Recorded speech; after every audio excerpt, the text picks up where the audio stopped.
oxidizing agent and the reducing agent. We'll have a look at these two terms throughout this video, but let's first start off with an example.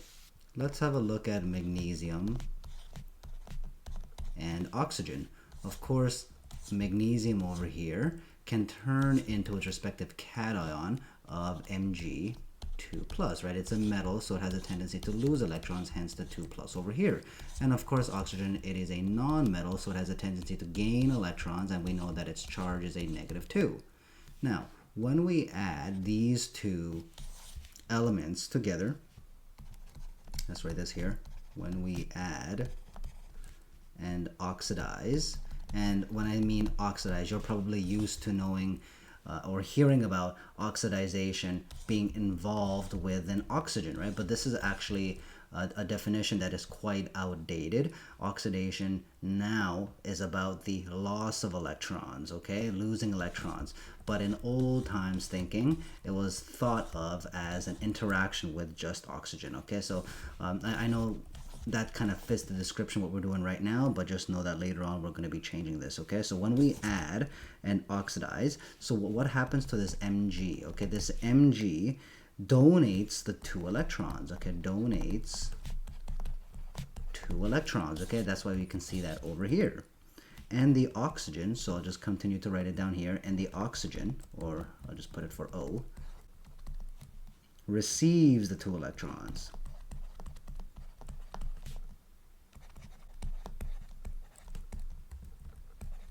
Hence why you see that 2- up there. Now, how did this all start? So I'll just put this in a little divider over here. So I'm going to start off new in this section. So how did this start?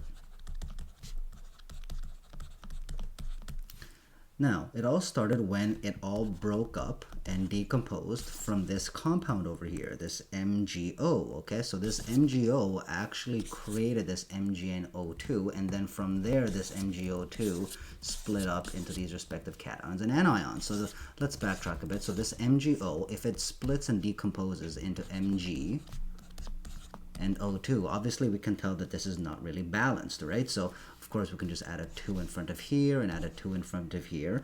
Okay, so now that's all balanced. So this 2Mg and O2 used to be this one over here. So in fact, I could actually write it where this 2Mg is a coefficient here in the front. That means that this equation also changes on the right side. So in order to balance it out, this needs to be over there, and of course this needs to be over there. Similarly, let's look at Mg plus Cl2. Where do you think this MgCl2 came from? Well, before we look at that, you can probably already tell that it was from MgCl2, right? The magnesium chloride. But let's just kind of follow the steps that we did up here. So let's just break this up into respective cations and anions. So of course we have the Mg, it's a 2+ charge, and the Cl, 1- charge. Okay, in order to balance this out, we have to be putting a 2 in front of here, and now we're good. So again, where did this thing come from? So I can write this here again. How did it start? Of course, started from the MgCl2, the magnesium chloride. So then this broke up into Mg and Cl2.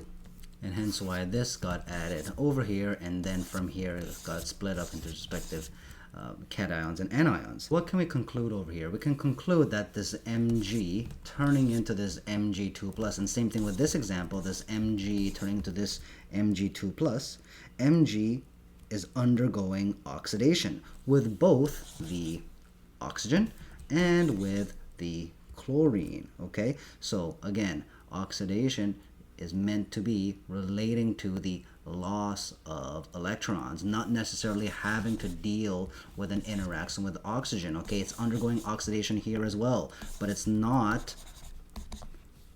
undergoing a reaction with oxygen, right? It is obviously undergoing a reaction with chlorine, but it is still oxidation. So I'll just summarize this down here. Mg to becoming the Mg2+ ion is oxidation. with both oxygen and chlorine.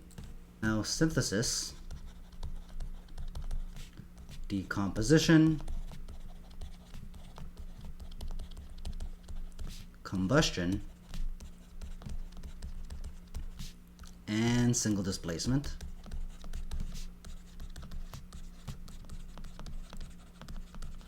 are a redox reaction.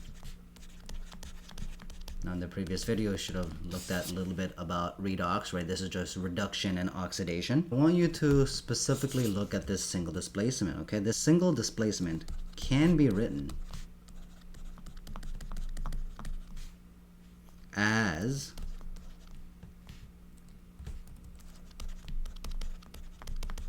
an ionic equation, then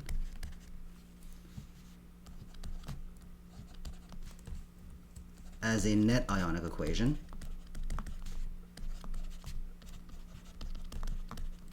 after canceling out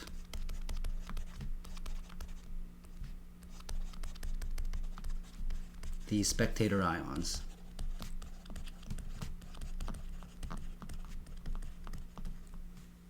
Let's have a look at this example. Let's break it down into its net ionic equation. So of course this one is already broken down. So let's just continue to write that down as written. And of course this one can be broken down. Obviously there used to be a 2 down here and it used to be a 2 down here, or that crossing over charges. So this is just going to be a CO2 plus. And of course this is also SO4 with a 2 minus charge. And as we continue to break this down, again, this is already broken down, but this one we can break this down further as, again, used to be a 2 down here, used to be a 2 down here. So of course we can be putting in Zn2 plus AQ and the SO4 2 minus AQ.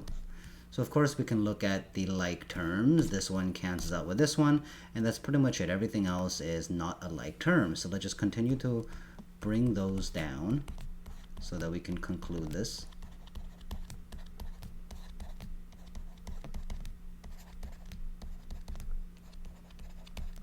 Now we need to look at what got oxidized. Okay, so in the previous example that we looked at something like Mg, and it lost the electrons. And in this case, we can direct that over here, right? 2 plus means that we have lost the 2 electrons because it's a little bit more positive right now. Okay, it's 2 plus more positive because we lost those electrons. So of course this here would be the oxidation, which means that this over here gained 2 more electrons back, so it's no longer 2 positive. It's actually going to be neutral right now because we added those electrons in here. So then this would become reduction. Now the title that we're looking at is the oxidizing and the reducing agent. So how can we deduce what the oxidizing and reducing agent are? Well, if this is Zn and it's doing oxidation, what is responsible for this Zn to lose these 2 electrons? Okay, something must have been in play for this to lose the 2 electrons and become the Zn2 plus. It's actually the copper. Okay, the copper is responsible for it. So technically, because the copper is responsible for oxidation for the Zn, we can actually call the copper the oxidizing agent.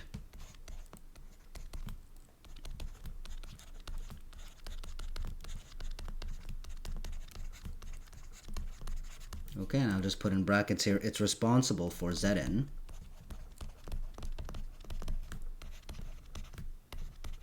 to lose the electrons. So, vice versa, it could also be written the other way, where this Cu2 plus is being reduced. Well, what is responsible for this Cu2 plus to gain the 2 electrons in order to be neutral again? It would be the Zn. So the Zn is actually the reducing agent.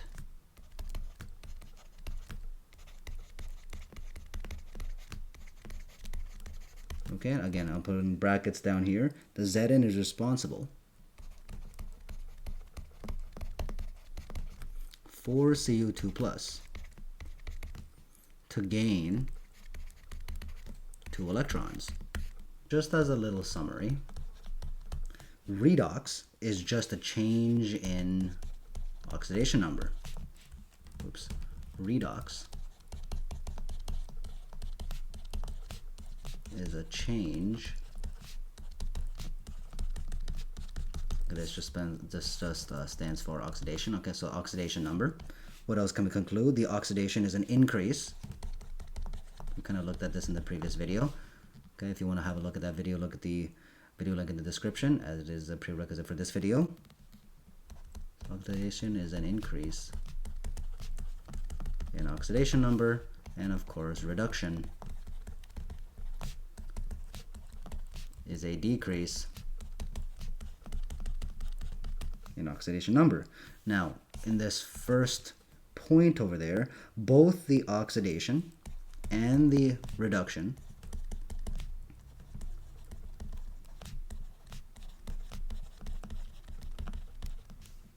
are always occurring. So, conclusively, if there is no change in oxidation number, means no electrons are actually being transferred.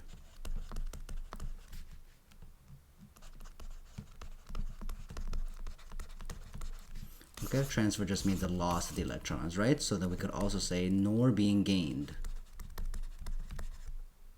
because that's the taking of electrons. So again, no change in the electron number means that neither loss or gain is actually being done. All right, let's have a look at this example over here. I want you to try this. So the Mg and 2HCl yields the MgCO2 and H2. Give this a try on your own, and then I will be doing this with you. Well, of course, this one here is a free element, so we can just be putting a 0 as its oxidation number. Of course, for this one, there is no particular charge, so it must equal 0. Now, there is always a -1 charge for the Cl if you were to break it up.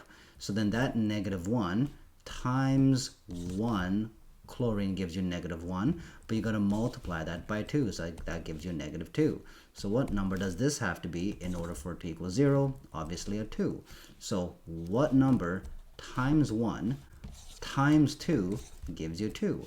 Obviously this has to be a +1, okay, because +1 times 1 is 1, times 2 gives you this 2. So of course this here is a charge, sorry, an oxidation number of 1, and this one, like I said, was a -1. Let's try this one over here. So this is also going to have to equal 0. This again has a negative charge of 1, so -1 times 2 gives you a -2, and then this magnesium has to be a 2. So what number times 1 gives you a 2? Obviously a 2. So this has to be a 2. And this one again, it is a free element, so this is going to be a 0. So how do we determine the oxidation and reducing agent?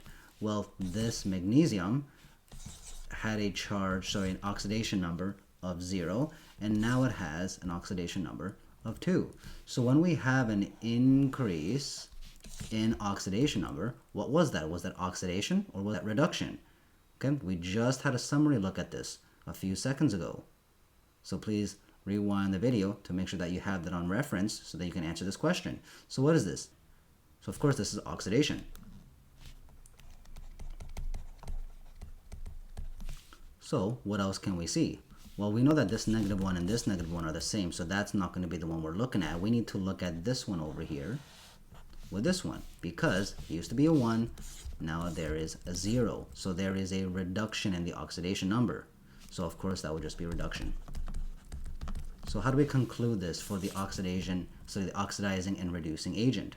Well, if this Mg here was being oxidized, what is helping that to be oxidized? It is obviously the H plus that is doing that. So the H plus becomes the oxidizing agent for this Mg being oxidized. So the H plus is the oxidizing agent.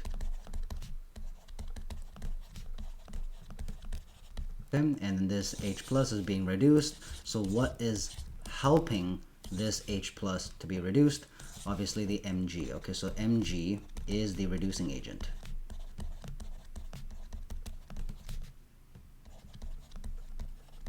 Alright, so let's have a look at this question over here. Let's start with the MnO4. Of course, it has to equal a charge of -1. So what is oxygen? It's usually a charge of -2, right? So 4 times -2 gives you the -8. So what number minus 8 gives you -1? Obviously, this has to be a 7. Okay, so we're just going to be putting a number up here. What times 1 manganese will give you 7? Obviously, 7. Okay, so 7 is going to be our oxidation number, right? 7 times 1, okay, is going to give you a 7. So 7 and -2 are those oxidation numbers. So this is already given to us. This is a 1 plus. This is already given to us. This is a 2. This is already given to us. This is a 2. This one over here, let's figure it out. So this needs to equal 0. So of course, charge is typically -2 for the oxygen. So -2 times 1 oxygen gives you -2, times 4 gives you -8. So how about this number up here? Okay, this question mark. Okay, what is it going to be? Well, what number times 2 times 4 will give you the 8, right? Because obviously we need 8, right? Because 8 minus 8 gives you the 0. So what does this number have to be? Well, let's just try 1. 1 times 2 gives you 2, times 4 gives you 8. So this would have to be a 1. All right, so that's the oxidation number. We've already established that this was a charge of -2 and it worked out fine. So -2 is going to be our oxidation number. They've already given this to us as a 3 plus charge. So this is going to be the oxidation number as well. So now let's look at the manganese. So this manganese, we can easily obviously tell that this 7 got reduced down to a number 2. So whenever there is a reduction in the oxidation number, this would mean that this is a reduction. And whenever there is a gain of oxidation number, okay, so where do we see a gain in oxidation number? Well, we can tell this Fe over here, it had a oxidation number of 2, now it has an oxidation number of 3, so that's what we're going to be focusing on over here, and this has to be oxidation. If Mn is being reduced, what is the reducing agent? It obviously has to be the Fe, so the Fe2 plus is the reducing agent.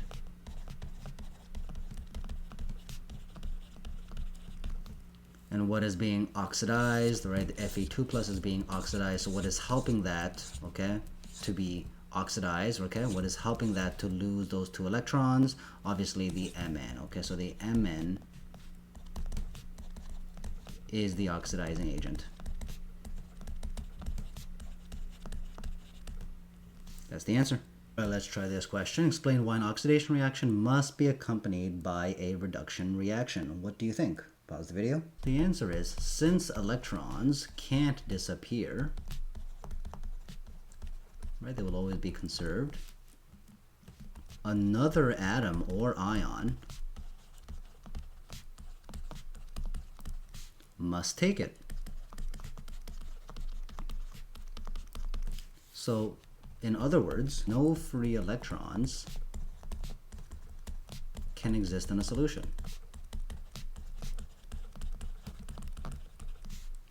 All right, try this one on your own as well. I'll give you the answers now too. So just pause the video. So this is pretty much just this, all right? So this Al over here, it has an oxidation number of 2, obviously because it's alone. This O4, let's start it off. Again, all of this needs to equal 0, right? So O has to be a charge of -2, so we have 4 times -2 gives you the -8. -8 times 3 gives you -24, okay? So we have -24 over here. How about the sulfur? Okay, sulfur tends to be a charge of -2, right? So this -2 times 1 sulfur gives you -2, times 3 gives you -6. Okay, so now we have -30. So what number does our oxidation number have to be for our Fe, right? What number times 1 Fe times 3 is going to give you 30, right? Because obviously 30 minus 30 will give you that 0. Okay, so obviously it has to be a 10, okay, because 10 times 1 gives you 10, times 3 gives you 30, okay? So this one obviously has to be a 10. So of course this one here, like we said, it has a charge of -2, and this oxygen here has a charge of -2 as well. Now, you can continue to do this with these other sides and pretty much follow the steps that we've been doing so far and pretty much find the oxidizing and the reducing agent. However, there is an easier method, okay? Whenever you see a single displacement reaction, you could, like we said earlier on in this video, you could create a net ionic equation, cancel out the spectator ions, and then make your life a lot easier, not have to worry about these big numbers that become created because we have this annoying SO4 here and this annoying SO4 here multiplied by that big 3 coefficient of here. So we can actually make this a lot easier. Let me show you. So this 2Al adds with 3Fe, and of course this was a charge of 2 plus, and SO4 also was a charge of negative 2 minus. And then you just break this one up as well. So this Al used to be a charge of 3 plus, and this SO4 used to be a charge of 2 minus. Now there was 2 of the Als and there was 3 of the SO4, so I'm just going to keep them like that, and then this one doesn't change. I forgot to put some of the states over here. Okay, so this was AQ, this was also AQ, this was AQ, this was also AQ, and this was S. So what are the spectator ions? What are the same on both sides? Obviously this one and this one are the same on both sides, so now we can just simplify this further.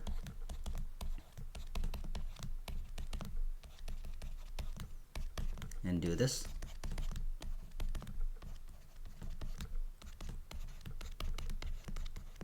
Okay, so this is going to be a lot more simple now, right? So we have what as our oxidation number here, just going to be a 0. It's a free element. This one here already given to us as a 2, and this one already given to us as a 3, and this one already given to us as a 0. Look how much more simple this is, right? So we have an increase in oxidation number, right? 0 to 3. So this would just be oxidation. And then this 2 reducing down to a 0 is obviously reduction. So oxidizing agent, well, if this one is being oxidized, the Fe is the oxidizing agent.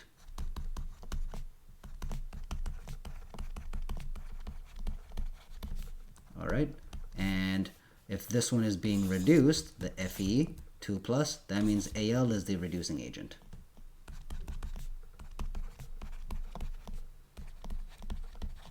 That's the answer. So you're probably wondering why we've just been tackling these single displacement reactions and how they break up into the net ionic equation, canceling out the spectator ions, and then figuring out what the oxidizing and reducing agents were. Okay, why not the double displacement? Well, let's have a try over here. So again, this BaCl2 splits off into Ba and Cl. And of course we have 2 Cl, so I'll just be putting a 2 in front of that Cl. Okay, had a negative 1 charge right over here, and then the Ba had a charge of 2, so I'll just be putting that over here. And over here we have the K plus. If we were to break it up, right, it has a charge of 1 over here, and then that would just be an AQ, and then the CO3 2 minus would have an AQ as well. Again, CO3 only has a 1 on the bottom right. Okay, so we're just going to be putting a 1 over there, but the K has a 2 on its bottom right, so we have to be putting it in front of there. Obviously we can't do that for our BaCO3 because it is a solid, so let's just ignore that, and then let's just break up our 2KCl. all right, so we have a K plus. If we're to break it up, it has a charge of a 1 plus. Okay, there's a coefficient of 2, so we'll have to keep that there as well. It is an aqueous.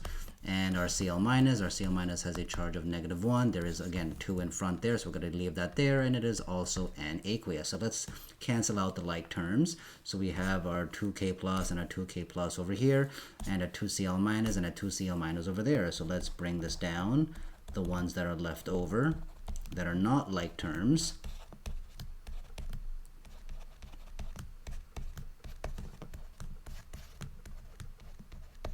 There we have it. So what do we have? Okay, do we have a transfer and gain of the electrons like how a redox reaction typically would? Well, we have a 2 plus and a 2 minus over here, so nothing's really changing here on this side. there is no exchange of electrons here, so this can't be a redox reaction. Well, I'll just put here, since I can't show an exchange of electrons here, it can't be redox. That's the answer. So in short, the answer would be no. So these are the two green questions of the day. This one over here and this one over here. Okay, this is the first one, this is the second one. Please give these a try on your own and I'll be giving the answer shortly. This is the answer to the first question. So this one here would be an A, and this here would be B. Oxidation numbers on the top, right? So this is an oxidation number for the H+.